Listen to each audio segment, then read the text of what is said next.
हमारे भारत देश में जहां हम रहते हैं उस भारत देश में महाकुंभ क्या है आपको बता दूं। महाकुंभ हिंदू धर्म का सबसे बड़ा पर्व नहीं महापर्व है, जो कि भारतीय संस्कृति का सबसे बड़ा पवित्र धार्मिक और आध्यात्मिक आयोजित है। महाकुंभ पूरे 12 साल के बाद नक्षत्रों के हिसाब से आयोजित किया जाता है। इस बार 2025 में यह 143 साल के बाद 144वां साल में आयोजित किया गया है। अब यह सुनहरा पल अब आपको 2169 में मिलेगा। यह हर 12 वर्ष के बाद 4 अलग अलग स्थानों पर आयोजित किया जाता है।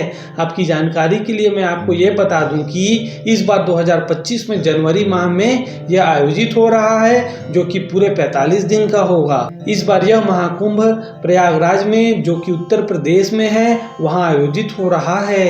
यह 13 जनवरी 2025 से लेकर 26 फरवरी 2025 तक आयोजित हो रहा है। आपकी जानकारी के लिए कहना चाहता हूं कि यह 12 वर्ष के अंतराल पर 4 अलग अलग स्थानों पर होता है। यह कहाँ होना चाहिए, इसका समय और अवधि एस्ट्रोलॉजिकल योगों पर निर्भर करता है। पहला है प्रयागराज, गंगा, यमुना और सरस्वती नदी के संगम पर, जिसे हम त्रिवेणी संगम भी कहते हैं, वहाँ होता है।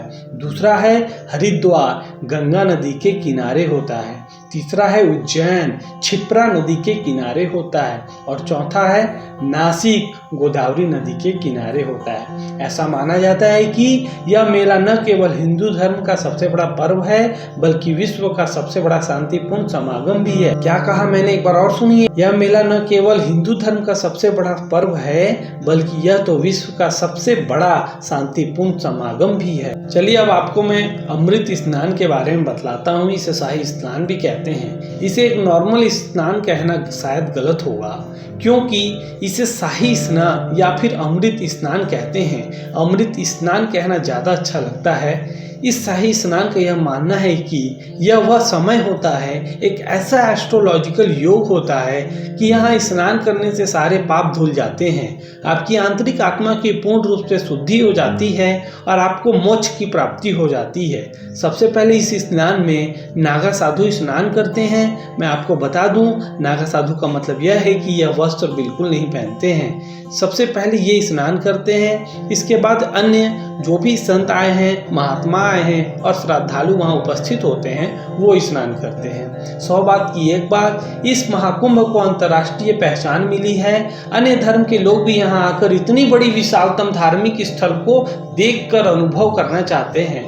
100 बात की दूसरी बात, इसका आयोजन कराना घर में खिचड़ी बनाने के समान नहीं है। इसलिए हमें माननीय मुख्यमंत्री योगी आदित्यनाथ जी को प्रशासनिक व्यवस्थाओं के लिए धन्यवाद अदा करना चाहिए। 100 बात की तीसरी बात, आप लोग पूरे तन मन धन से सुरक्षित रूप से वहां जाइए और स्नान करके आइए। जिंदगी में कुछ नहीं है, आज हैं कल नहीं रहेंगे, क्योंकि अब ऐसा महाकुंभ फिर 144 साल बाद आएगा, सन 2169 में आएगा। इसलिए बोल रहा हूँ 2169 में वहां जाइए, अमृत स्नान करके आ जाइए। जिंदगी में ऊंच नीच तो लगा ही रहता है। अगर आपको स्नान की तिथियां और किसी विशेष टॉपिक पर महाकुंभ के बारे में वीडियो चाहिए तो कमेंट करके बताइए। मैं आपको सरलतम रूप में पूर्ण रूप से बताने की कोशिश करूंगा और 100 बात की एक बार भी बताऊंगा। मेरे वीडियो देखने और मेरे से जुड़ने के लिए मेरे चैनल को सब्सक्राइब कर लीजिए। इस कार्य हेतु मैं आपके आभारी रहूंगा। आपका बहुत बहुत धन्यवाद।